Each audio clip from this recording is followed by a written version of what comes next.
Yes, none turacyari kuri ya mihano. Uyu munsi none tugiye kumanuka muri gospel, tugiye kuba turi kumwe n'umuntu bita Israel Mbonyi. Kumwana n'umukobwa bitandira kwitande. Nengira Adeline uyu munsi tugiye gukora challenge y'umuhanzi bita Israel Mbonyi. Waba muzi? Yego. Tugiye gukora indirimbo ye bita Yaratwimanye. Sare warwabo yize ukuntu? Yaratwimanye. Urayizi? Uri tayari dutangire wirimbe twumve kuntu wiririmba. Nta kibazo. Twagiye. Musasirano giyeyo kuki ikinyamwe yari munsi asezera ibyigiye cyo tekere umwami kiba kuzika yazimwengera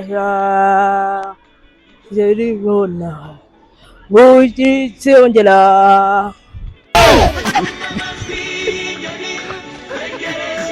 Zanto nosi biche tegereje igitondo teserano kiri bugufi Yarasi yinyani tegereje igitondo seserano riri bugufi Bimanye uwo Yesu n'inshuro ibihumbi n'ibihumbi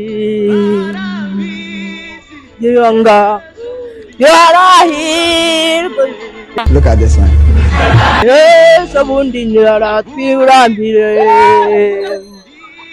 tiri mumu buri munsi rishibwe iyo nesa yaratwimanye uwo Yesu inshuro ibihumbi n'ibihumbi kandi sibanga arayizi ejo bundi yaratwirangije dushiri mumu buri munsi nicyo twibutiye iyo neza yaratwimanye uwo Yesu n'inshuro ibihumbi yaraytumbi kandi sibanga barahizi Yesu bundi yaratwirambiye dushiri mumu buri